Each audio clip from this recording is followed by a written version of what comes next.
Hi, I'm Amy Goodman, host of Democracy Now!, a daily grassroots, global, unembedded, independent, international investigative news hour broadcasting on 1,500 public radio and television stations in the United States and around the world. Our theme is going to where the silence is. And that's exactly what our two guests have done, have committed their life to. I want to welcome you all to this conference, Truth, Dissent, and the Legacy of Daniel Ellsberg, on the 50th anniversary of the release of the Pentagon Papers. Yes, Daniel Ellsberg and Edward Snowden have committed their lives to challenging the silence when they felt for the public to know key information would save lives and change the world. And that's exactly what they did. We're going to start today by talking with both of them about the personal decisions they made to upend their lives and then change the course of history. What would make this 29-year-old intelligence analyst, an NSA subcontractor, Ed Snowden, decide that his idyllic life in Hawaii, he would challenge, he would change, he would leave to make a difference in the world? And a generation before that, Dan Ellsberg, who was working for the Rand Corporation and worked for the Pentagon, worked under Secretary of Defense McNamara, worked under Lyndon Johnson, before that had fought in Vietnam, decide that he would risk his freedom, as Ed would do a generation later, to reveal to the world the history of the US involvement with the Pentagon Papers. This is what we're going to spend the next hour and a half doing, is looking at these decisions. We're going to begin with Ed Snowden.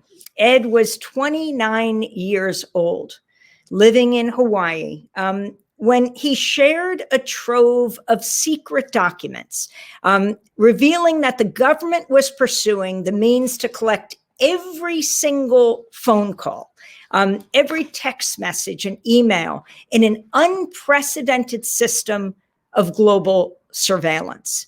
After sharing the documents with reporters, he went to Hong Kong to do this. He had to get political asylum. Where would he do this? Attempting to go to Latin America. In the end, it was the US government that determined where he ended up, because they pulled his passport as he flew in transit through the Moscow airport in Russia. And that's where he lives today. I want to bring Ed Snowden onto the screen, and also Dan Ellsberg. Dan will be joining us by audio instead of by video right now, because he's suffering a bout of Bell's palsy. It's not permanent. It'll end in a few months, I guarantee him. And it's not at all painful, but it'll make it easier for him to just join us by audio. And I welcome you both to this remarkable session that is really not exactly a culmination, because there will be one after us, but of sessions over the last 2 days dealing with Dan's legacy and what he has done in becoming a whistleblower. So Ed, it's once again an honor to be with you. Both of you are Right Livelihood laureates. And I had a chance to speak with you a few years ago from a stage. 1,000 people were in the audience, and about that are actually joining us right now in this live stream to talk with you about that day back, well, not quite a decade ago, when you left Hawaii. But talk about the lead up, what you found and what you chose to do. And by the way, first of all, congratulations on the birth of your first child. Thank you so much. It's you know, I thought blowing the whistle was going to change my life. I didn't know fatherhood would be much, much harder. but it's tremendously rewarding. So really, thank you for the warm wishes. When we go back to that idea of what brings somebody to blow the whistle, for myself at least, it was fundamentally a last resort. It was not something. And I'm going to interrupt for 1 second and ask the organizers to turn off Dan's microphone. That will be helpful. It'll be clearer to hear Ed. Go ahead, Ed. Yeah, backstage could be solo that mic. Yeah, so we have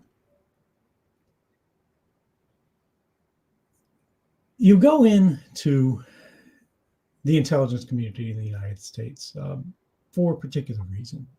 And I think that's because you believe you can do something good for the world. You believe that these intelligence services do good work and can have a positive impact on the world. And by itself, holding this ideal creates a self-selecting sort of cohort, because there's a lot of people who would never go to work for the CIA or the FBI or the NSA because they see their work and impact in the world as fundamentally corrosive. As a young man, I signed up for the Iraq War when everybody else was protesting it. Why? Well, because I believed what the government was saying. I believed that it was a just cause, that we were going to free the oppressed from a dictator, that we were going to be welcomed as liberators and all of these things that we heard on TV. I was not very politically sophisticated. And it takes time for some people who go in, they, raise their hand in dark rooms and swear oaths to these organizations to basically instrumentalize yourself to this greater cause. I think whistleblowing in my case and that path is recognizing that there is a contradiction between the purpose that the public believes this institution exists to achieve, to serve, and this is to create a freer, more fair society, and what it actually does in secret. Now, this could be a corporation, right? This could be a bank. This could be Facebook, or it could be the CIA, the NSA, the highest orders of government, the Department of Defense. And that's really what, for me, brought me down this path, was year after year, recognizing more and more contradictions that I had every incentive to ignore. But eventually I could no longer ignore them. And then I started to look deeper. And when you start to pursue that investigative path to go, what is really happening? Because remember, in at least the intelligence community, when you're talking about classified documents, top secret documents, they are walled off by this principle of need to know. You're not supposed to know how it all works. You're only supposed to look at the operations of the government through this little soda straw of your office, of your unit, of your group, directorate, whatever. Well, eventually I landed in the Office of Information Sharing, which meant I had to see what all was going on, so I could decide who themselves needed to know this. And that gave me the ability to look farther and see more until I saw the big picture. And then I realized fundamentally everything that I had been trying to do, everything that the public believed about, what the National Security Agency was doing, was in fact creating insecurity. We were violating the rights of every man, woman, and child, not only in the United States, but around the world. And then this raises the question, what do you do about it? And that's a long story. We can get there from my own personal path, but I think one of the most encouraging parts of my journey, as I was getting closer and closer to deciding that I had a personal responsibility to do something, because no one else would. I was always waiting for someone else to go through. I was talking to my colleagues. I was talking to my supervisors. I was talking to bosses and chiefs and units, and everybody was like, don't do anything, don't rock the boat. What happens to people who do this is above your pay grade. Is I watched a documentary called The Most Dangerous Man in America, which was about what I refer to now as the father of American whistleblowing, one Daniel Ellsberg. And he gave me a model to emulate. And then I read more about whistleblowing. I read more about whistleblowers in the cases that had come before me. I studied the cases of Thomas Drake. I studied the cases of Chelsea Manning. And recognizing that there was a civil tradition in this country, people who had done things. They had stood up at great personal risk to tell the public an essential truth that was being intentionally denied to them for political purpose. Eventually, you believe that this is what looks more right than going back into the office and perpetuating a system of injustice quietly day after day. And so talk about what you did in Hawaii, why you ended up in Hong Kong, and how the press was so seminal, a free press, to your release of this information. Sure. So when we talk about it mechanically, I discovered that the government of the United States, in conspiracy with partner governments around the world, most prominently the Five Eyes. These are the Anglophone countries of the world: the United States, the United Kingdom, Australia, New Zealand, and Canada.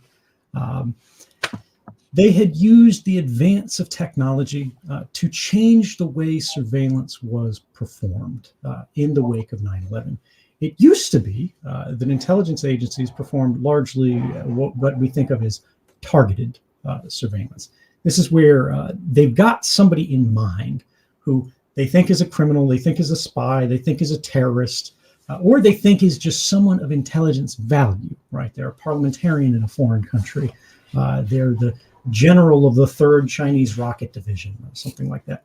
And so they tap their phone, they place a bug, they listen to this person, or they're spying on satellite communications. But these satellite communications are from point to point between military satellites. So these are fundamentally military communications. They're not primarily civilian communications.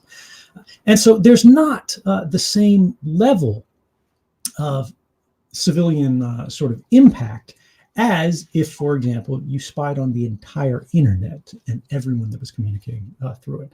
This is what I had discovered. In fact, the government had began monitoring the phone networks en masse in the United States in the wake of 9/11, because they had secretly interpreted the law a provision of the Patriot Act, Section 215 of the Patriot Act, which allowed them to request any records that were relevant to a counterterrorism investigation. And at the time, this law was protested under the grounds that this provision might be stretched so far as to let the FBI go to the library and get your reading list. And we saw this as a profound violation of intellectual privacy. How quaint that seems today. Well, in fact, the government secretly took that sort of phrase of law to mean, well, if they're relevant to a counterterrorism investigation, we can get them. Phone records are relevant to a counterterrorism investigation, but we don't know who all the terrorists are. Therefore, all phone records are relevant to a counterterrorism investigation. And so they went to the secret rubber stamp Foreign Intelligence Surveillance Court, the FISA court. And they got them on a rolling basis to continuously approve general warrants that said, every 30 days, the largest telecommunications providers in the United States would hand over daily to the National Security Agency the calling records of everybody in the United States and everybody whose calls transited their network, which is basically everybody. In a similar theme, they were performing similar forms of mass surveillance against the internet, which was not known, it was not well understood. And this was actually aided and furthered by the largest internet companies, by Apple, by Google, by Facebook, by Yahoo, and so on and so forth. Today, it's joined by groups like Amazon. And so the question becomes, what do you do about this? There is this idea that there is a proper whistleblowing sort of channel inside the government where you can go to, the Inspector General, or you can go to the Office of General Counsel in the NSA, and you can tell these guys, what you're doing is breaking the law. Unfortunately, we need to do something to reform these programs. This goes too far. It's not correct. There's some kind of corrupt behavior here. And they'll look into it and you'll be protected. And if that doesn't work, you can go to Congress, and then you'll be protected, and everything will be sunshine and roses, and the problem will be fixed. But what happens when the activity that is unconstitutional, the activity that is criminal, is actually happening with the awareness of the most senior members of Congress? Not Congress as a whole body. It's actually kept secret from the majority of them. But the Gang of Eight, right? The leaders of both parties in both houses of Congress, the leaders of the intelligence committees in both houses of Congress. And then, in a willful conspiracy with the executive, they shelter these programs from the oversight of the courts, which cuts out the judicial branch of government. This is not theory. This is actually what happened. The very kind of mass surveillance that I was so alarmed by was known to the public in a theoretical sense. The ACLU, Amnesty International, famously had tried to sue the government, and the ACLU represented them in a case called Amnesty versus Clapper about mass surveillance. And it got all the way to the level of the Supreme Court in, I believe, January, February, March of 2013. And the Supreme Court said, these things seem like they could have constitutional implications. But if you can't prove, as Amnesty International, if you can't prove as the ACLU that the government is actually doing this, and you can't because the programs are all classified, the government doesn't avow them, they will not confirm or deny that they exist, you do not have standing to force the courts to hear this case. And therefore, the courts can't enter into the controversy. And therefore, the courts can't decide if what the executive and the legislature are doing is compliant with the Constitution or the law at all. So what had happened is the executive branch of government had found a way to hack the Constitution. They had sort of end run around the protections that we had. And now you, the guy sitting at the desk that knows this is happening, you have a big decision to make. Do you go through the process? Will you be protected? Will you be able to reform this? Will the President of the United States go, "Oh, you caught me. That was a mistake. I'm going to change that now. Good job." Or are they going to silence you? Are they going to fire you? Are they going to charge you, as they have in the case of every prominent whistleblower since Daniel Ellsberg? And I just want to underline the fact that that is not speculation. It's fact.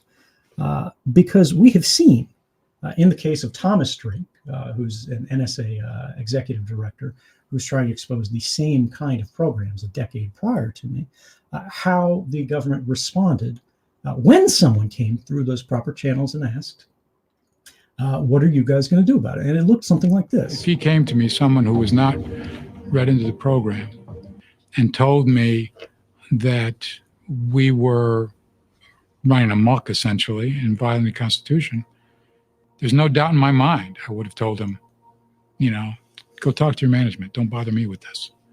I mean, you did the minute he said, if he did say, you're using this to violate the Constitution, I probably would have stopped the conversation at that point, quite frankly.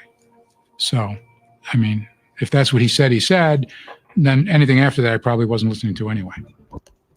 And this was consistent with my experience. Anything after you start that conversation about, can we do this? That's not the kind of thing that the government wants to hear. And this brings me to the end of your question, which is how, what do you do from there? And my decision, which was very much founded on the thinking of my predecessors, like Daniel Ellsberg, was whistleblowing is democracy's safeguard of last resort. When the traditional processes fail, when the executive fails, when the judiciary fails, when the legislature fails, the public is what remains. How do we reach the public in a large, organized society like we have? Well, we have the press. And we have a press, fortunately, that is allowed to contest the government's monopoly on control of information. This is what we like to think of as a free press. We can't say they're always the best press in the world, but sometimes we get lucky. And I think when you believe in journalists and when you believe in journalism, it can show you its best. And so what I did was I gathered evidence of the wrongdoing and criminal activity that I believed. I provided this as an archive in secret to 3 different journalists Laura Poitras, Glenn Greenwald, and Barton Gellman.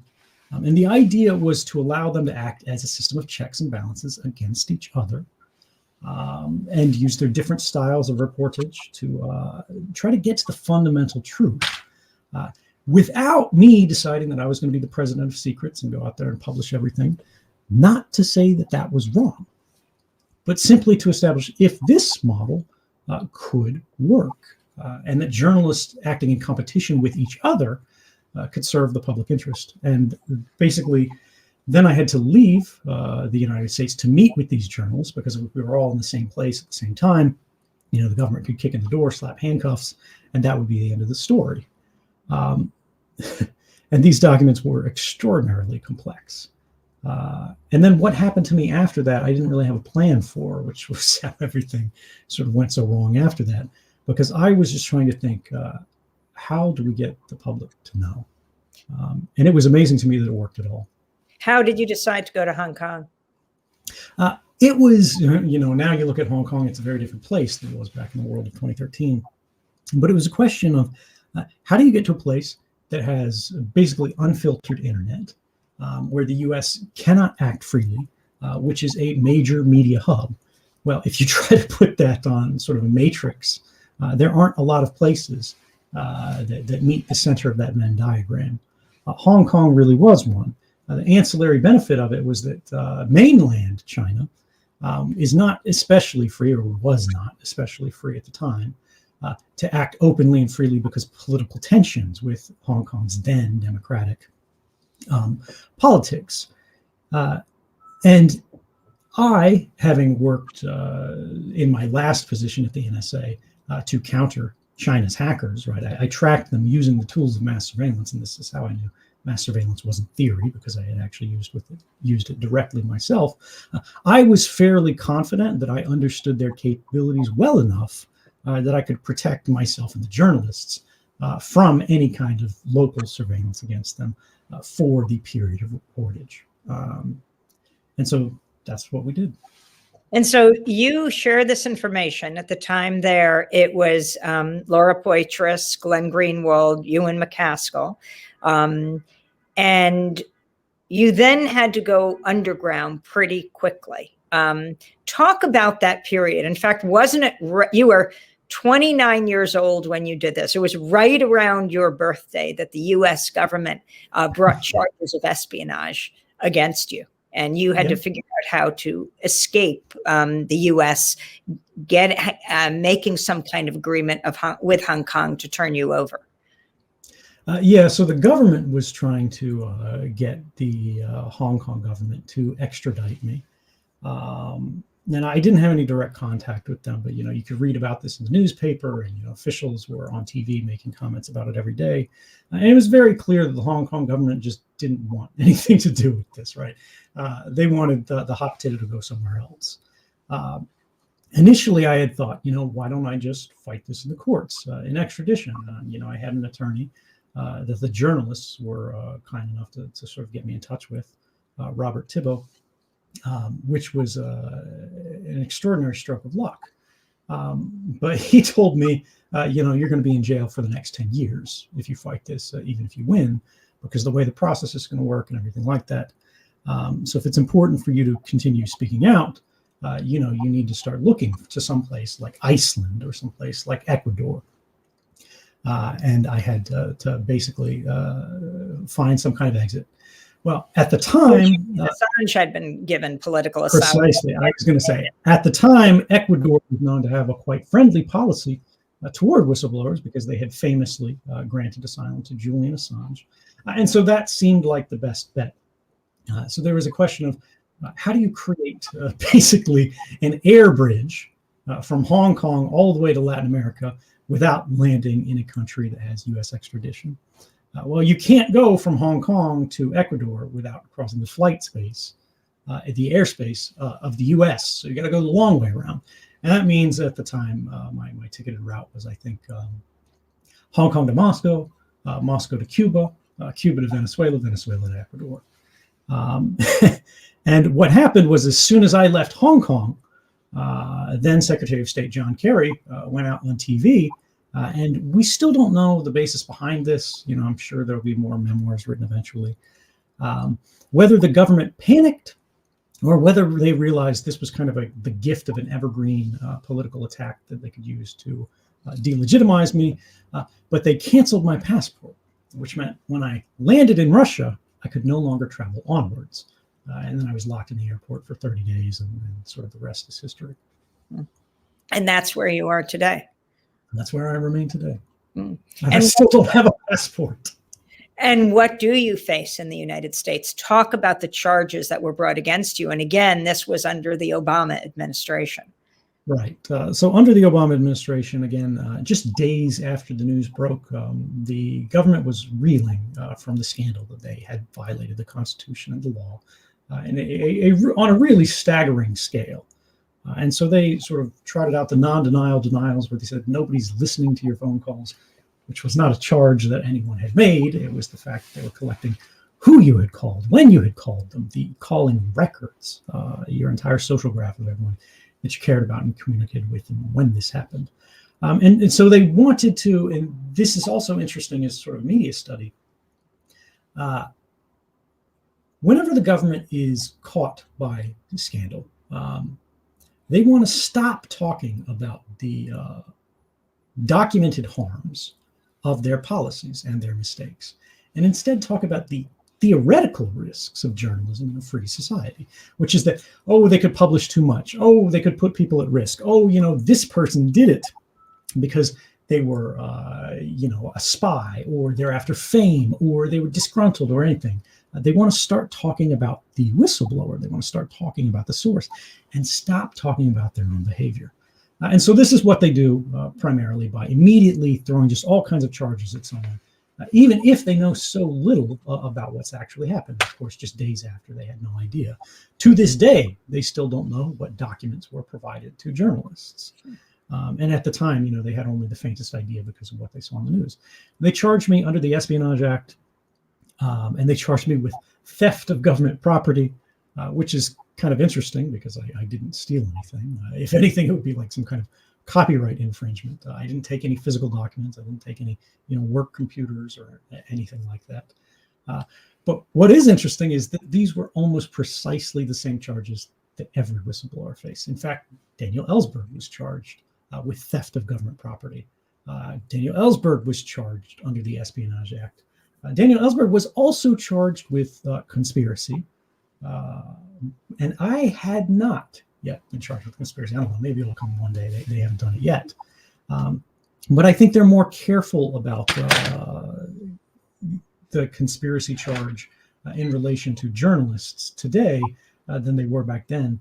However, at the same time, they have become far more liberal in their application of the Espionage Act, including now against journalists, or at least publishers of journalists, than they were in the day of Daniel Ellsberg.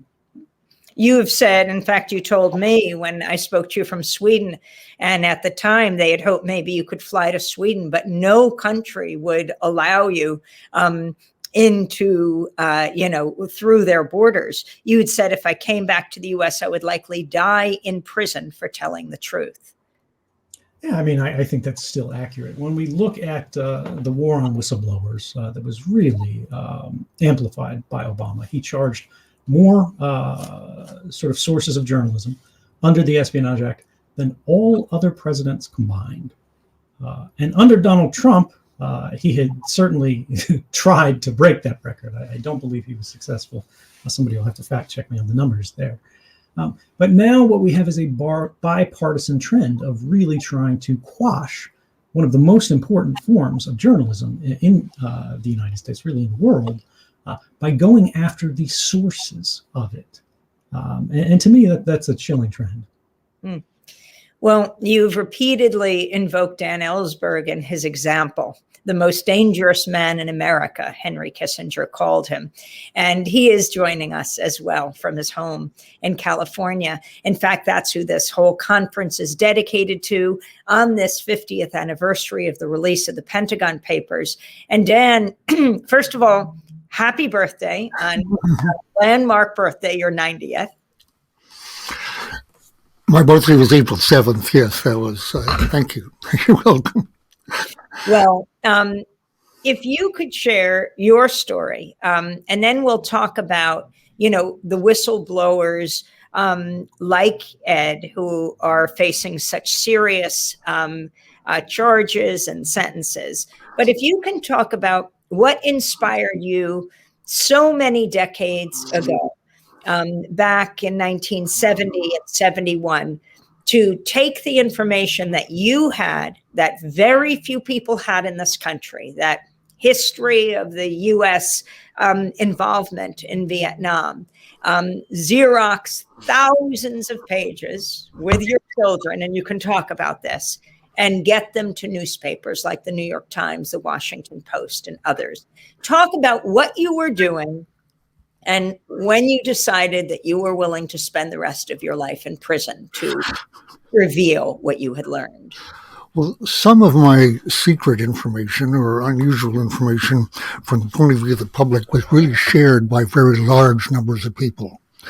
For example, 3 million people went to Vietnam, and I think virtually all of them realized that the government was lying when they were telling the public that we were making progress, or that what we were doing had light at the end of the tunnel, was likely to lead to some sort of success. Now, they disagreed in their minds as to what might make a change, but they were all quite aware that what we were doing was not leading in any way to success and was killing a lot of people on both sides to no effect on either side. And that alone is a basis for realizing that you don't have a just war to continue, which has to have some reasonable basis for success, no matter how it started and on which side. And that was shared by very many people.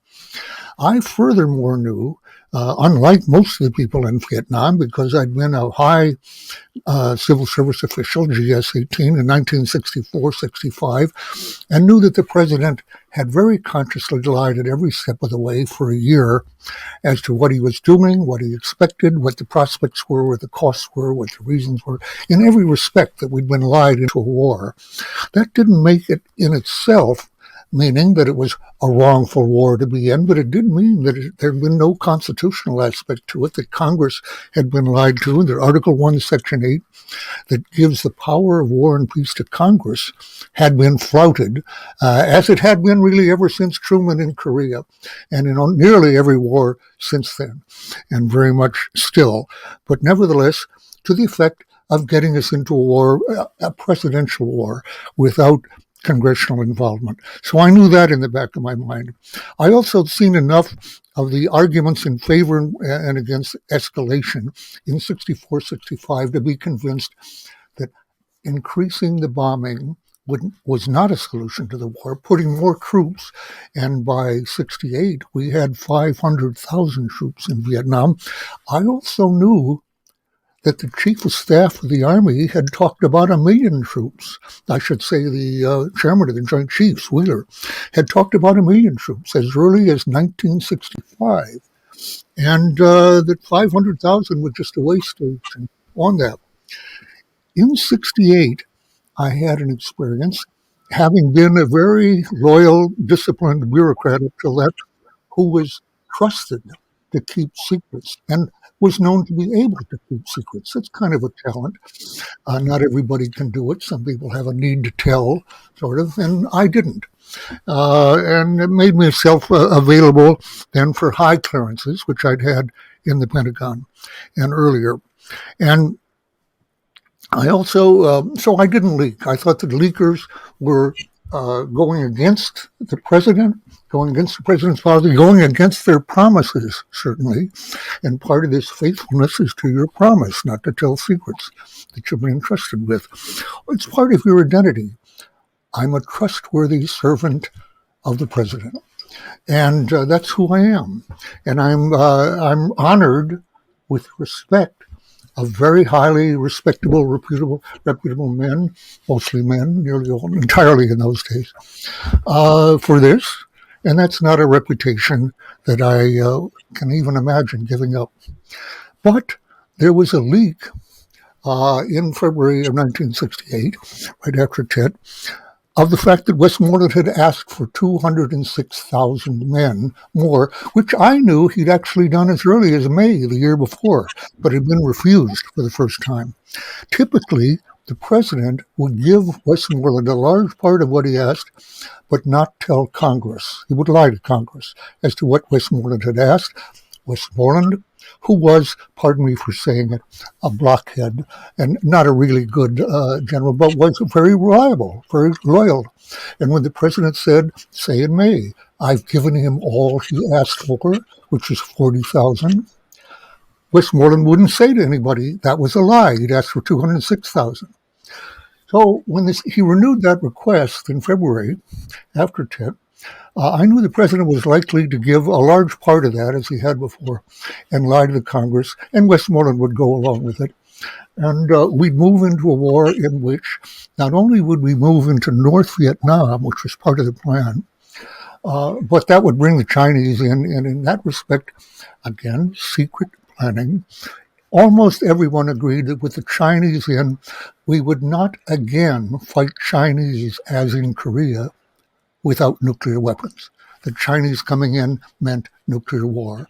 And no one, even people who didn't really like that idea, did not dare to dispute it in discussions. So even McNamara and Rusk and others would say, yes, yes, when the Chinese come in, we have to use nuclear weapons. And that was what was in stake. So when I saw this leak, I thought for the first time it created quite an uproar in Congress.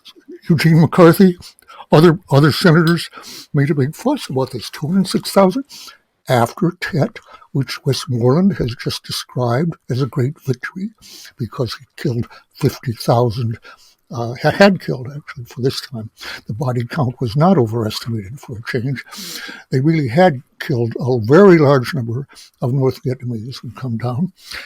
And yet you needed 206,000 more. That looked like a contradiction. And I suddenly realized for the first time, I've been going on the wrong principle here, that leaking was necessarily against our interests, against the president's interests. Wrong thing to do. This was very good. This got a debate for the first time in Congress. So I won't go through the whole story because I told it in my book, Secrets, in some detail, but I determined to set out a leak a day of top secret, very high level information, which I had access to as a consultant at that time to Clark Clifford. I'm not going through my background that brought me up to that point, but I did have access to it. And I leaked, among other things, Westmoreland's top secret report to the president in February, in late January rather, in which he had a year-end report in which he said, we have chased the enemy to the, this is a slight paraphrase, chased the enemy to the borders of Vietnam, where we are pursuing him. We've emptied South Vietnam of the Viet Cong, essentially, which was followed about 3 days after that report to the president by the Viet Cong and the North Vietnamese army occupying every province capital in Vietnam simultaneously, and the embassy in Saigon, and most district towns, putting their life fairly dramatically to this. And as a matter of fact, Westmoreland was fired that day that came out in the New York Times. And I was glad of that, not only because of, well, and very specifically, because Westmoreland was keeping Marines in a besieged condition in Khe Sanh, very like the French besieged in Dien Bien Phu years earlier, in which he was preparing to use nuclear weapons if necessary to defend them. And he later in his memoir said he thought that would have been a very good idea. He said all these liberals and the civilians are talking about sending a message to China. Well, it would have been a very good message to send them right at the borders of North Vietnam or higher of a nuclear weapon. That was my obsession, to avert nuclear war. And it went back to my own work on nuclear war plans, of which I spoke the other day in this symposium. So averting nuclear war was my highest priority. And To have Westmoreland fired was very good from my point of view, yes. Then I was just going to say, let's be clear, this is, again, during the Democratic administration, That's during right. the administration of President Johnson. Yeah. Now, that was my first leaks. That was my that was my introduction to the idea that leaking might be a patriotic, appropriate thing for a person to do. It's in the book, got very little notice. And by the way, I won't dwell on it now, but I'll give you a secret here about a source who's no longer with us, or I wouldn't do it. Only the last 2 years, 50 years later or so, I've learned that the source of that leak was Leslie Gelb, in charge of the Pentagon Papers. Approximately the last person that I would have guessed would have actually made that. And it was one of the best things he ever did. And it averted, as Johnson rather said later, I would have given Westmoreland what he asked for and gone into North Vietnam, except for those leaks. And 4 or 5 of them were for me. And the first one, though, that set me on that course was the 206,000 leak by Leslie Gelb. He never did better in his career than that. And he was later a key person in the State Department and the Defense Department and the New York Times, later chairman of the Council on Foreign Relations. Couldn't have said this during his lifetime, whatever, would have lost all his associations practically. He did the right thing. So I had that in the back of my mind that had been effective. By the way, the first thing that General Abrams did when he replaced General Westmoreland on his first day was to relieve the Marines at Khe Sanh and get them out of there so they didn't need nuclear weapons to defend them. And I felt that had been worthwhile. So I did assume I would go to prison for that. The Wall Street Journal said there was 100 FBI agents looking for the source of those leaks, and I expected to be arrested then. But in terms of avoiding nuclear war imminently, that seemed more than worthwhile. Well, now, another point that came up actually later that same year, just a few months later. I was introduced, and again, in my background, I don't usually talk about it, hasn't come up too much. Very important influence on me, probably not that I know of on Ed. There was a difference in our background here. I met people from the American Friends Action Committee, Quakers Action Committee, ACAG they call them, some of whom had been in a boat. There was a boat called the Phoenix that had gone to interrupt our nuclear testing in the Pacific. And then later, the same boat was sent to Vietnam with medical supplies for Hanoi and for Saigon, for both sides. In Saigon, I was there in the embassy and was there the day that members of the secret police pelted these people from their boat with eggs and rocks and whatnot as an embassy operation. They were followers of Martin Luther King and Mahatma Gandhi, Thoreau, Tolstoy, others who were influenced by the idea of direct action, nonviolent direct action, taking responsibility for themselves to oppose wrongdoing without threatening, without violence. And at first, to me, the idea of doing something without violence means you're not doing what you could do. You're, that's not real power. What I learned when I met these people and studied their work, Barbara Deming, Joan Bondurant, who writes about this, Martin Luther King himself in Stride Toward Freedom, where he says he decided to use in the case of Rosa Parks, whom I met later, the Montgomery bus boycott. So the idea of a boycott at first worried him because it was what the white citizens' councils did against any businessman who dealt with blacks. And they would boycott him and put him out of business. So he said, well, can we use that same tactic? And then he said, it was a matter of withdrawing our support from what we regarded as wrongdoing. And by the way, as I say that, something very important occurs to me. Both sides on this issue saw what they were opposing as wrongdoing. Namely, the White Citizens Council saw integration as wrongdoing, just as the Confederacy did. And of course, Rosa Parks and the others thought we have a right to ride the buses and not to give up our seats to white men, as Rosa Parks put it to me.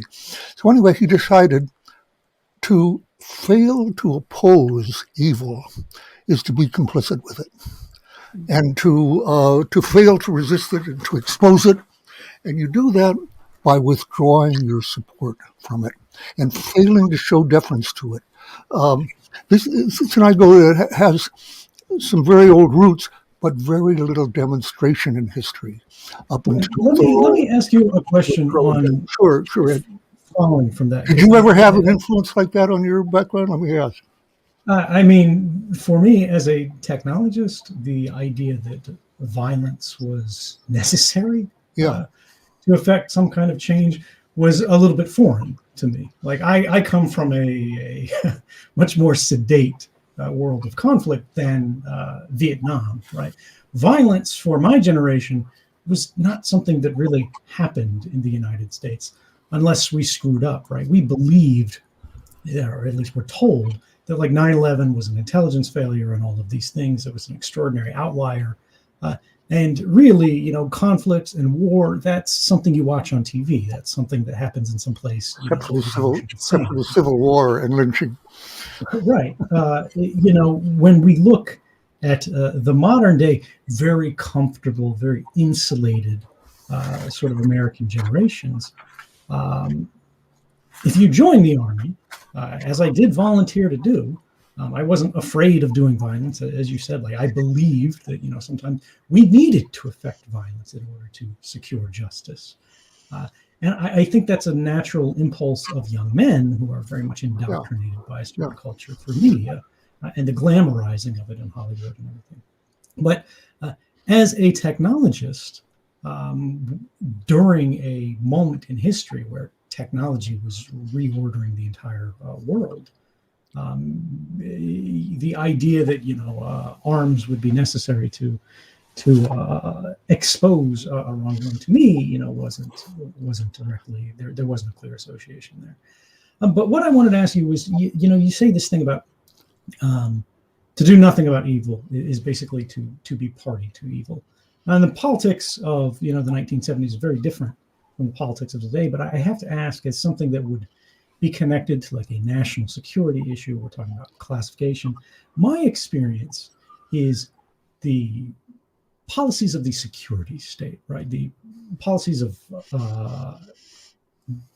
the American government's domination over certain domains, domestically or abroad, is very enthusiastically supported by members of both parties, at least privately.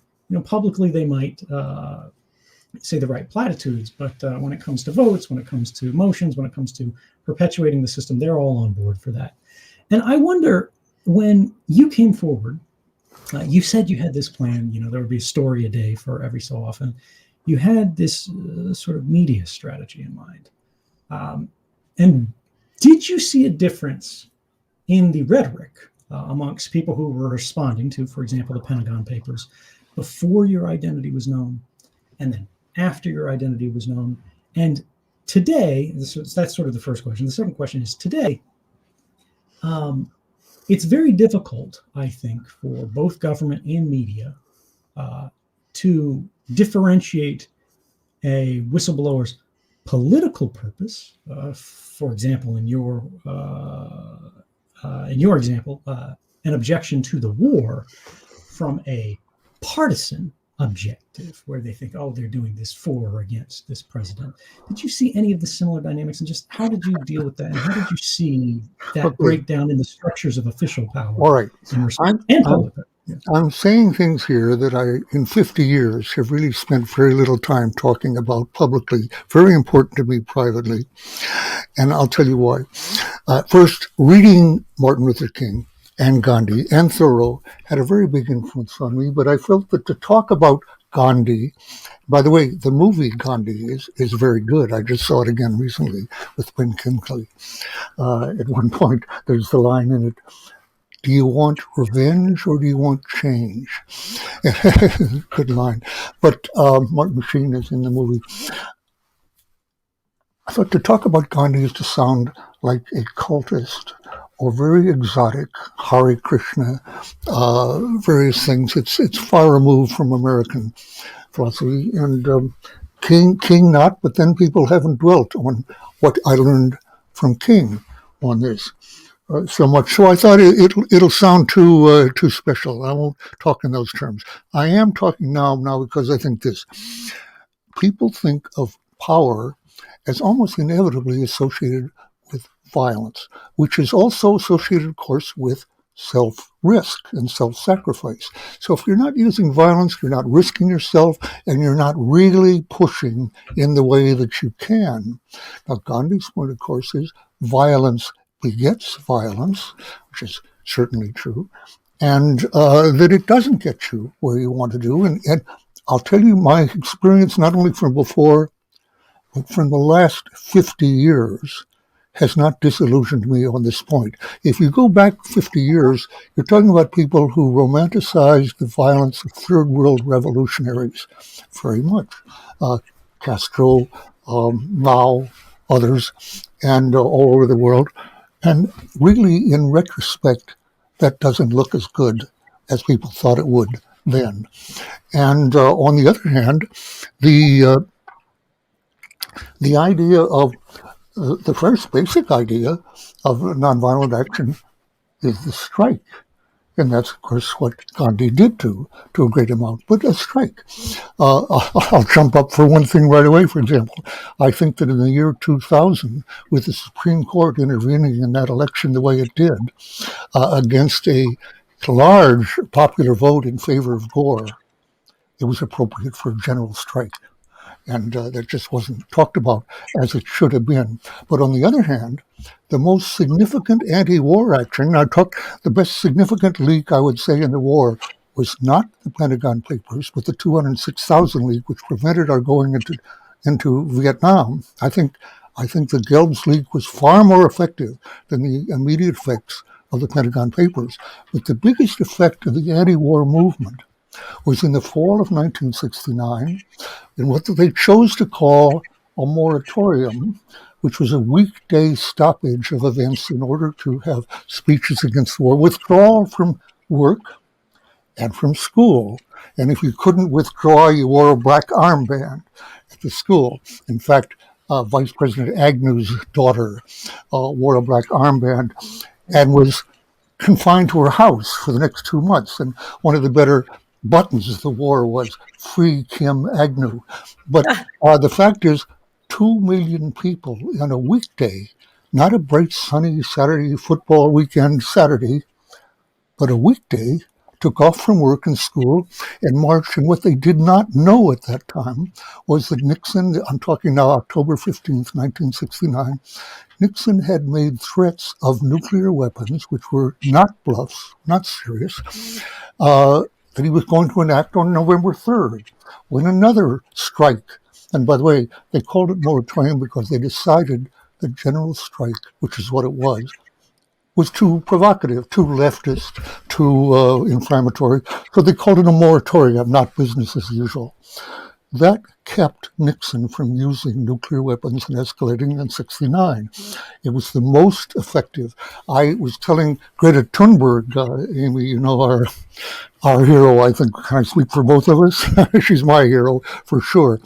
And I was mentioning to her that with her strikes that she was leading, which were weekday strikes during Friday, you know, of school children against climate, I told her the history of the moratorium and said, think about what they planned to do, which was 1 day the first month, 2 days the second month, 3 days the third month. You know, in other words, not just 1 day each time, but an escalating kind of thing, which she hasn't yet done with the pandemic. But I'm going to go back to her with this notion. So anyway, the idea of a strike is the basic notion here. And it was the most effective action. The Pentagon Papers themselves had, as I look back on it, I didn't expect much because they ended in 68. They didn't tell us what Nixon was doing. And my major message was, contrary to what people believed after Nixon's election in 68. This war is not ending. He is not ending it. It's going to go on and it's going to get larger. That was what I had in mind. But I didn't have the documents because the people who did have them, and Nixon knew they had them and knew they were friends of mine, did not put them out. As one of them, Roger Morris, said when he left over Cambodia, but without documents and without a press conference, he said to me later, we should have thrown open the safes. He's talking about the threats of nuclear weapons I've just described, which were prevented not by him, he was against them, but he had seen the nuclear targets scheduled for the fall of 1969. And which the people in the streets didn't even know about when they were doing it. They didn't know they were preventing that.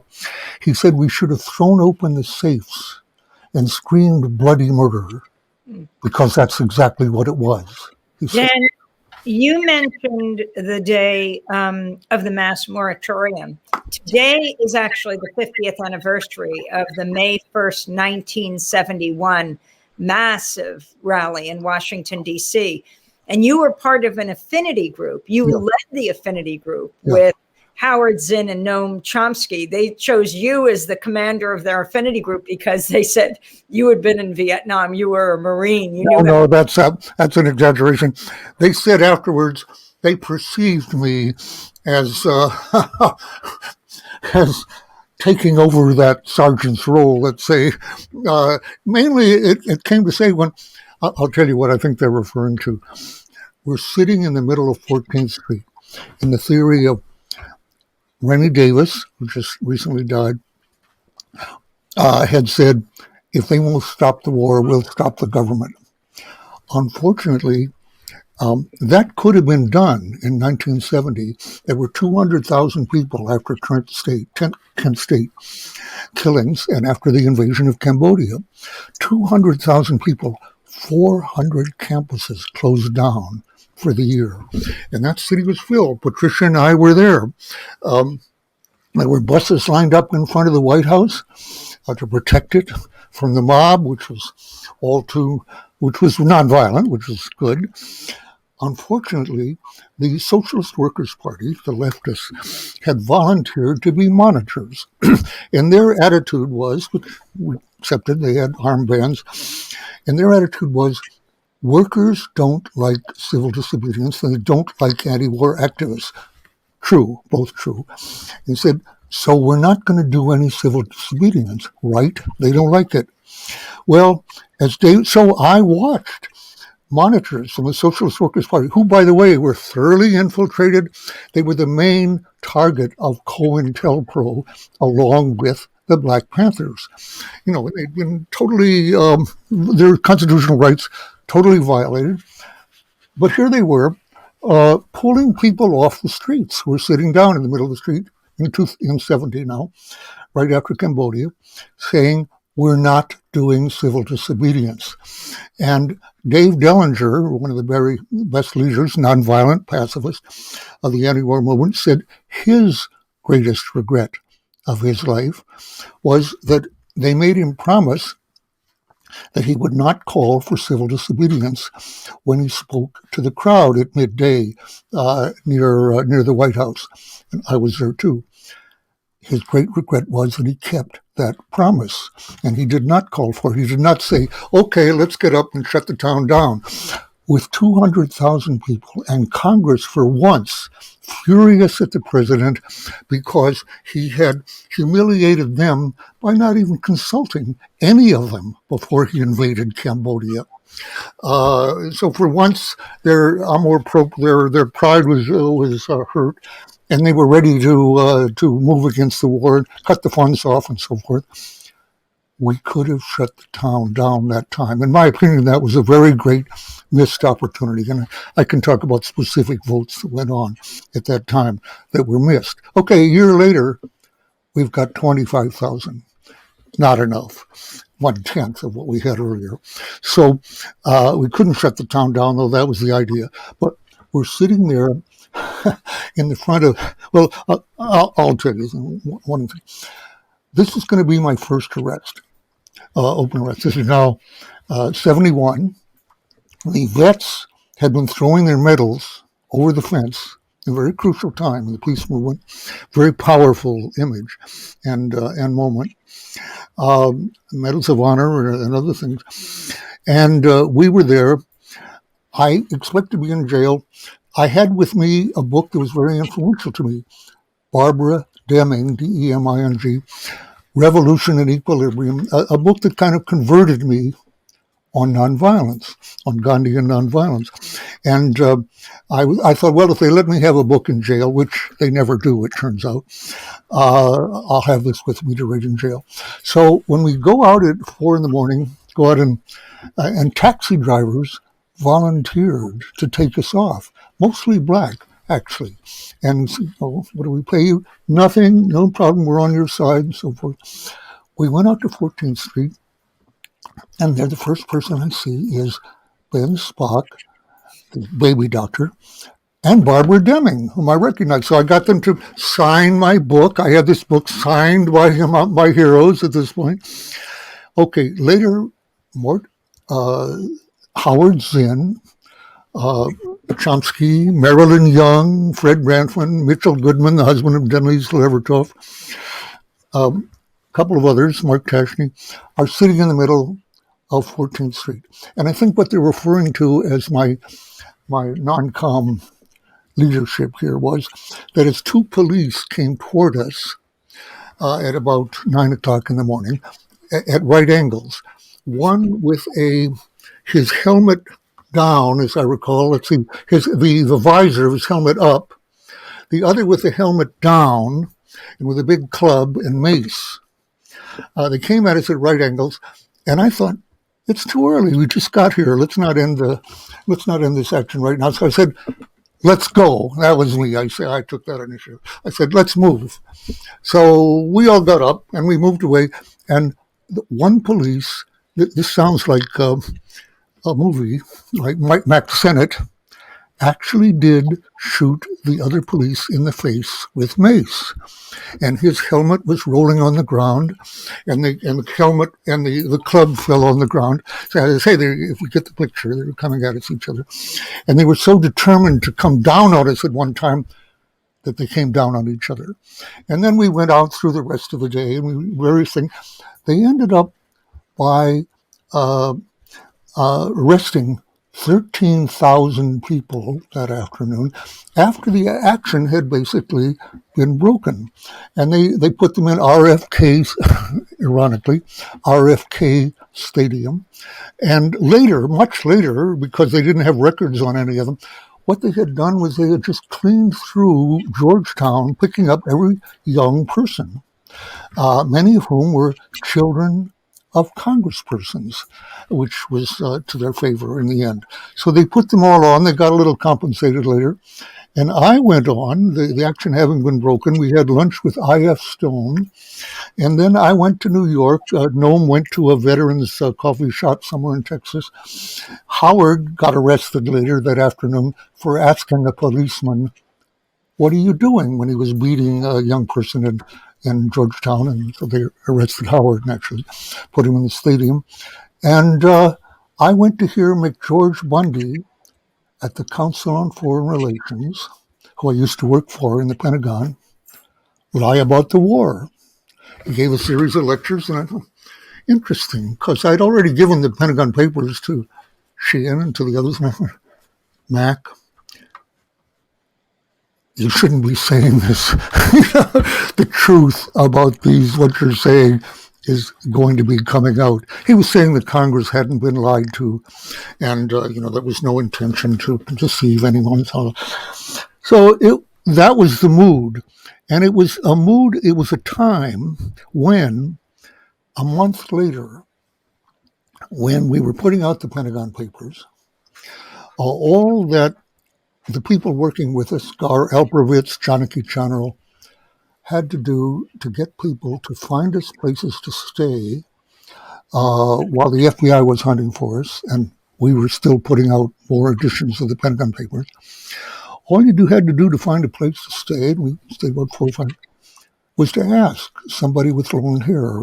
Everybody did, men and women had it then, young people, and say, we're doing something that may help end the war, small chance, and may be quite legally dangerous. Are you willing to help? And everybody said yes right away. There was a movement then, and there was a movement of young people who felt that what was happening in the world, and on race as well, that really started with the civil liberties movement, was wrong, had to change, and they were ready to risk their careers and their lives to try to change it. And we need that right now. That moment when you decided that what you had, that each person had an ability perhaps to help end the war, what you had was this study. If you could talk about how you decided, and including your young children, they weren't even quite teenagers yet, but you felt to model for them, to make copies of this report and get it out to the papers, not knowing, even at the May protest, you did not know if Neil Sheehan was actually going to publish this. No. You had been waiting for months to see if No. the Times would publish what you had risked everything for. You were underground at the time? Yeah, that's right, yeah. Well, no, we went underground when the Times was stopped publishing. And that day, I called Ben Bagdikian, my friend from RAND, who was the editor of the Washington Post, and arranged to get it to the Washington Post that day. And having shown it to him, given it to him that night, Patricia and I putting it together, it was in bad, garbled condition. We put on the TV as we were about to leave his apartment. And that is the room he had taken at the Treadway Motor Inn near Harvard Square when he left for the airport. And just happened to put it on because we were never up at 7 o'clock in the morning to see how the Today Show actually started. And there were two FBI men, rather identifiable, at our house, 10 Hilliard Street, knocking on the door with a crowd of neighbors and press watching them. My name had been given the night before by Sid Zion, who had a grudge against the New York Times and wanted to give away their source. They didn't have a lot of trouble finding out who it was. And having given my name, the FBI who had known for a year, that's another story, but they had known for a year, and I knew they knew that I'd copied these papers. They now had no choice but to go after me on this. And had we not seen that, we would have gone home, been arrested, and only the Times and the Post, to whom we just given this, would have had the papers. But the Supreme Court, so this shows contingency in all these things. Had the Supreme Court been placed with only two papers that they could stop by injunction, and they did enjoin both of them, I think almost surely we would have had our first prior restraint. 5-4 or 6-3 judges would have said, okay, give the government more time, let's study this, and very great emergency involved here and so forth. But as it was, giving the papers out one by one, a new newspaper every day, joining a trail of civil disobedience across the country here. The St. Louis Post-Dispatch, the LA Times, the Detroit News, the Boston Globe, the Christian Science Monitor. As one of the prosecutors said, it was like herding bees. They couldn't do it. There was no way to stop it. So when it really got to the Supreme Court, the issue of stopping it was moot. And that made it possible for them to deny the government, since they couldn't stop it anyway. Had we not done that, if we hadn't copied the papers, which Patricia had stirred me into getting more copies a couple of months earlier by saying, you talked about doing this for a year, time to get off your ass and do it.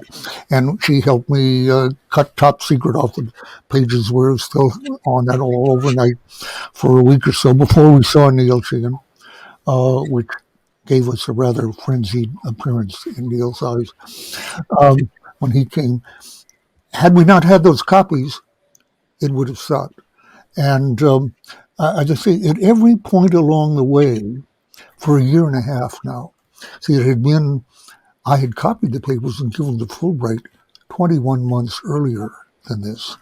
And a lot had happened during that time. Then after this, if John Dean, who we heard this afternoon, had not taken on the government to defy the president, granted he was up for prosecution, but to take on the president, and of course that is something the others didn't do. But he couldn't prove what he was saying without documents. If Alex Butterfield, a Republican who'd been on that office every day, had not taken it on himself to tell the truth instead of lying, which was what he was expected to do and the norm for a White House person, and said that there were tapes. No tapes. But if Elliot Richardson, counted on to be faithful to the president's man in every job from one post to another, had not said, no, I will not fire the special prosecutor, and resigned. And then Ruckelshaus had not, in his place, had not refused, causing the public to see, wait a minute, 2 officials are refusing here in one night? What's going on? No tapes. With all that, the Supreme Court, appointed by Nixon, ruling against him, nothing would have happened. Nixon, despite the Pentagon Papers and despite everything else in the anti-war movement as a whole and everything in the offensive, would have stayed in office, and the war would have continued. So the likelihood was that the war was going to continue. Nixon was going to bring back the bombing, and we were going to have a war in which American bombers killed Vietnamese indefinitely in support of ARVN troops, the troops we financed and supported and chose and everything else, are collaborative groups, collaborating with foreigners, essentially, like Afghanistan. How long could that have gone on? I was going to say 20 years. That's going on 20 years now. That's exactly. Is it about to happen? Let me jump in just for a second, because what you just said there is I think so timeless, and that's what people miss: the fallibility of the court, the fallibility of the political process. When people in power are engaged in any kind of policy that has some inertia to it, it's almost impossible to get them to change. And like you said, you were afraid, the Pentagon Papers didn't have this much impact. You said you thought, other things had more impact than the Pentagon Papers. But I want to sort of contest that from a certain angle, which is, I think these disclosures, particularly mass disclosures, have a lot more impact than is immediately apparent or directly apparent, where you can show a sort of specific causative link to. Because I think when you were talking about, being outside the White House at the action, that there needs to be a collective there. There is a collective now, not just against the war or against surveillance or anything like that, but against the abuse of secrecy. And this is a collective that you started, and I think is one of the most prominent parts of your legacy and the Pentagon Papers. In a democracy where we are supposed to have a public that elects government, that in many ways directs government, we can't have any policies if we can't agree on what the facts are. And that's what, in 2013 with mass surveillance, there were people who suspected it. There were court cases that were going on. There were academics who were, theorizing. They knew this stuff was possible, but no one could prove it was happening. Just as in the war in Vietnam, he said there were leaks. There were people who knew it. It was an open secret. It was a puccinella. But the distance between the suspicion of a thing and establishing the fact. Well, if I may say, I couldn't agree more that as a political act. Well, you yourself exemplify that so strongly. Without the documents on Nixon, which we still don't have, we do not have the equivalent of the Pentagon Papers on Nixon, or any of his successors, Afghanistan, Iraq, Somalia.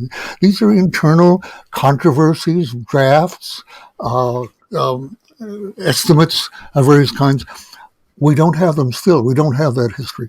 Without that, I never convinced anyone of what I was trying to put out, which was that Nixon has a policy of continuing this war. I won't go into it now. I talked about it yesterday on what my understanding of that policy was, which involved keeping Q into power for 8 years without American troops by threatening bombing and by doing bombing and all that.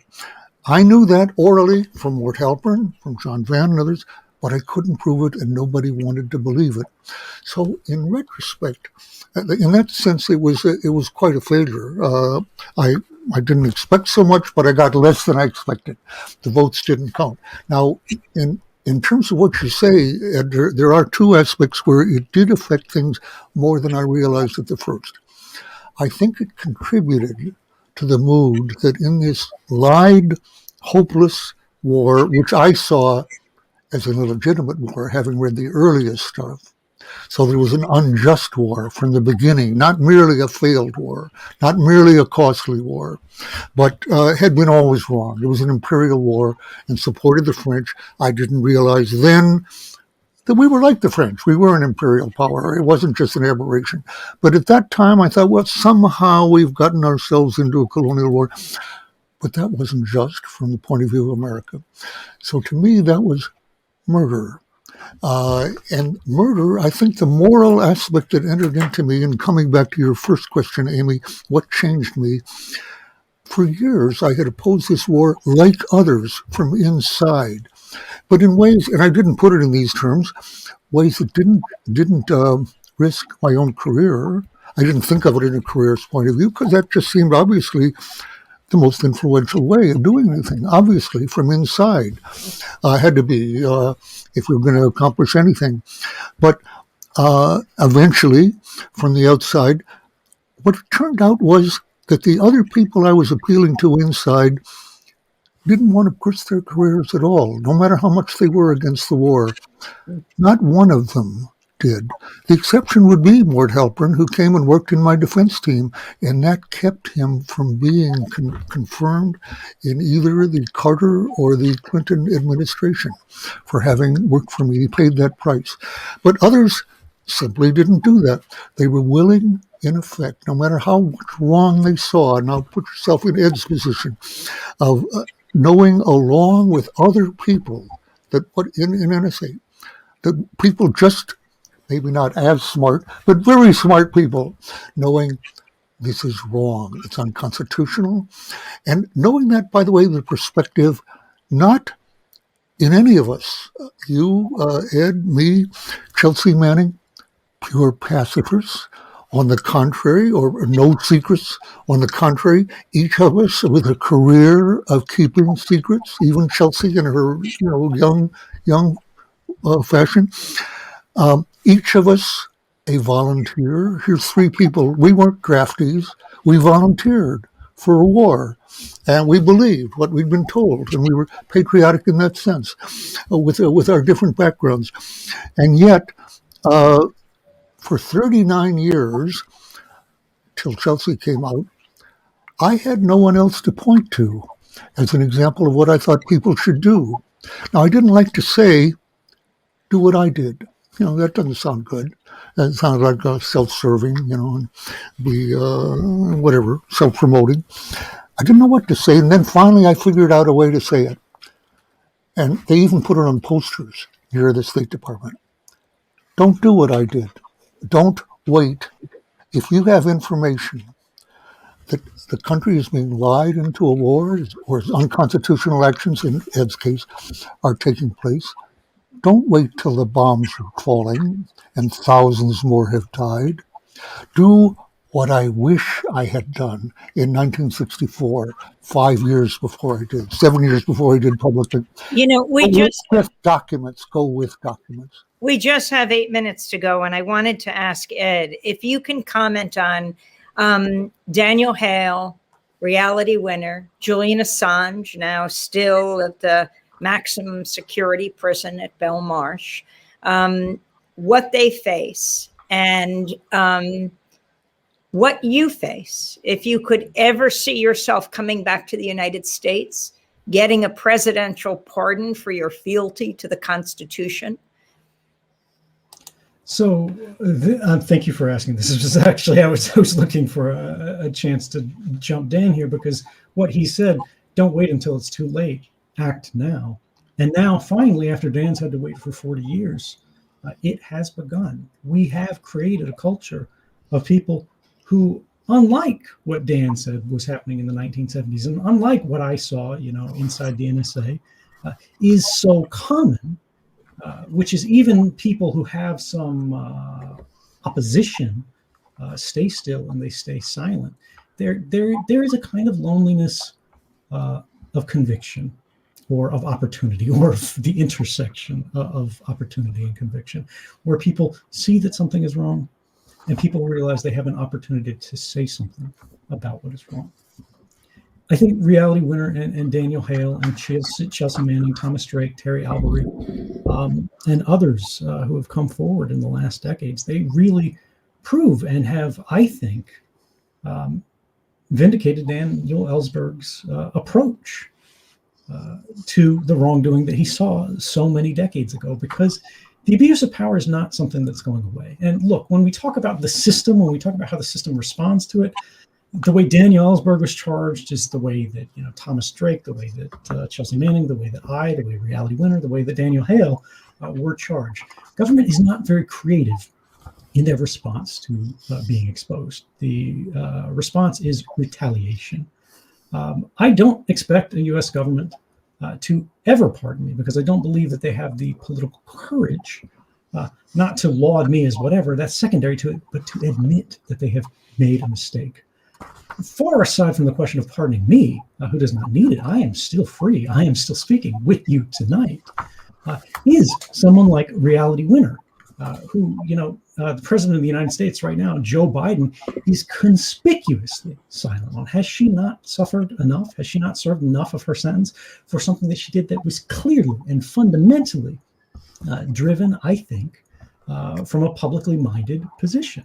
She wanted to inform the public about threats to the stability of the electoral system. Daniel Hale is one of the most consequential whistleblowers who sacrificed everything, an incredibly courageous person, to tell us that the drone war that, is so obviously occurring to everyone else, but the government was still officially denying in so many ways, is here, it is happening, and 90% of the casualties in one 5-month period were innocents or bystanders or not the target of the drone strike. We could not establish that. We could not prove that without Daniel Hale's voice. Where is the president? Where is the clemency? Where is the commutation? Where is the pardon? Where is the justice system? And why are we seeing these charges? I should turn this back to Dan and say, in relation to the Assange, right, the Assange thing. Julian Assange is the first publisher to face charges under the Espionage Act, which is a fundamental threat to the First Amendment in every journalist in the United States and around the world. Because if the United States Constitution can't say you can publish the news without facing charges for it, true and established facts that the government doesn't even contest, you can't do it anywhere. Because they'll simply point fingers at the U.S. and go, oh, that beacon of freedom, that bastion of liberty, that they present themselves to do it. They still throw people like Julian Assange in prison. But one of the things that's powerful about Assange's position, I think, which was, for all of his, what people say radicalism, a lot of people don't like him on a personal level. He believed in this concept of lights on, rats out. And this idea that one of the things that whistleblowers did that was not especially well recognized over the decades was they imposed a cost on conspiracy. And like Dan was talking about, Nixon and all of these guys, their hands can and have been forced by leaks, large and small, at consequential, crucial points of history. And we would not have that without Daniel Ellsberg establishing this model, people emulating it and willing to take risks, extraordinary risks for themselves with no guarantee of success, just to tell us something that they believe the public needs to know. And for myself, whatever the consequences are, I'm ready to pay them. Do you think you could ever get a fair trial in the United States? Under the current laws in the Espionage Act, let Dan answer that one. So no, and rating whatnot. No one under the Espionage Act without any ability to explain to a jury why they did, what the impact was, what the possible public benefit was. Without amending the Espionage Act or rescinding it, you cannot get a fair trial for a whistleblower in this case. And Ed would be crazy to come back and stand trial. It is false to say that he would be able to explain to a jury or to the public what he had done. So if I may I know we only have a couple minutes left, right? So let me just say, first of all, here to I agree, of course, in fact, with everything Ed said. To follow up what I said earlier, I'm saying that after 39 years, after the Pentagon Papers, I have been able to say, do what Chelsea Manning did, and 3 years later, do what Ed Snowden did. So we do have, and you have Rainey, you have a Reality Winner, and very definitely Daniel Hale and the others. They are paying and likely to pay a very high price. It's not something you do. It's not something you should do for your family for minor offenses of various kinds, or just for the record, or for history, or I would say for embezzlement or cost overrun or something like that. You do it when lives are at stake because you have a chance of saving a world's worth of lives. I think had Ed Snowden or Chelsea Manning been at a high level, and I'm not talking about a cabinet secretary, had they been an assistant, had they been with access to these documents, there would be in 1990 and 1991 no Iraq war. We would not have spent 20 years in Afghanistan. These catastrophes can be changed by individuals putting the truth out.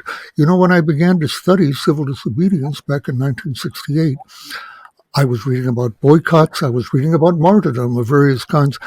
I wasn't reading about whistleblowing because there really weren't any precedents for it. People had done it, but anonymously, and it wasn't without great effect. It just didn't, it hardly existed, but it is a category now. Individuals can tell the truth. And that can be very, very powerful with absolutely no guarantee. And let me now, just with our last minutes even, let me tell a truth that I've had here for 50 years. I refer to it, more than 50 years, I refer to it in references to my book, The Doomsday Machine. If you look up any reference to the Comoy crisis, which is to say the Taiwan Straits crisis of 1958, where we're again facing a crisis over the issue of Taiwan. And there was a top secret study by Mort Halpern, as it happens, but I am now about to say this without any coordination with Halpern, having not told him that I'm going to say this or anything. I copied that study. It was in my top secret safe in 1969, and I've had it ever since. I refer to my classified study in the footnotes to the Doomsday Machine. I didn't want to quote it in the text because I didn't want to involve Bloomsbury in a legal case, my publisher, on this. But I'm saying it right now. Go to that and read such things as Dulles saying, nothing seemed worth a world war, says Dulles, until you looked at the effect of not standing up to each challenge, as noted. And the issue there was, would we, as the Joint Chiefs all recommended, use nuclear weapons to defend Quemoy and Matsu and Taiwan, and possibly using 7 to 10 kiloton weapons with the expectation that the Russians, allies of the Soviets, of the Chinese, would respond and would hit Taiwan. They were talking about, in other words, destroying Taiwan to save it because our entire world position depended on it. That discussion is going on, I have no doubt whatever, in the Pentagon right now. So the history of that in 58 deserves to be read. Yes, what I just read you, I am totally responsible for putting out. It is top secret on appeal. They have refused to put that information out. About a third of Halpern's study. The other 2/3 are available from the Rand Corporation. And if they want to argue that, there is no question that what I have just said subjects me to the same charges as Julian Assange as a publisher, or to Chelsea Manning, whose material was only secret, not top secret. This is top secret. And putting it out. And if they want to bring that, I would be very happy to discuss that in front of the Supreme Court. And if I lose, which means the First Amendment loses, that this is still secret and cannot be put out, then my old retirement plan of being in prison will come into effect. I do believe this is the month we have to be addressing the issue in public of whether we should go to nuclear war over Taiwan or Ukraine or Syria. The commander of the Strategic Command, Admiral Charles Richard, said we must be prepared to go to war with Russia and China, and Taiwan is in that context. He may be let me just say, Amy, he may be a very intelligent guy. I know nothing about him except that he is sounding asinine. That is criminally insane. War with Russia and China, we are talking there with any armed conflict at a high risk of escalation to nuclear war. And if it goes to nuclear war against China with its 300 weapons or Russia with its 6,000 weapons, we are talking about the near extinction of humanity. No, there should not be the slightest option, threat, or thought, whatever, of armed conflict with Russia and China now or ever again. And we have to transcend that system. It will not happen unless people in the government show the moral courage of Ed Snowden and Chelsea Manning and Reality Winner and Dissent, and let us know what these inside plans are being. Without that, I think civilization will not survive the era of nuclear weapons. Well, I want to thank you, Dan Ellsberg, at the age of 90, still making disclosures. Once a whistleblower, always a whistleblower. And Ed Snowden, for your bravery and courage, along with Dan. Your courage is contagious. You have left truly remarkable legacies. I want to thank Professors Chris Appy and Kathy Roberts-Ford, the University of Massachusetts Amherst, the Ellsberg Archive Project, the GroundTruth Project for hosting this panel and this incredible conference. And of course, that will be seeds for another conference, the revelation you just made, and hopefully a conversation on Democracy Now! And folks, if you want to get our daily newsletter at Democracy Now!, that gives you news alerts and our daily news stories and conversations like these, you can send the word Democracy Now! One word without a space, one word, Democracy Now! To 66866. Dan, Ed, thank you so much for joining us. I'm Amy Goodman, on with the next session of Truth, Dissent, and the Legacy of Daniel Ellsberg.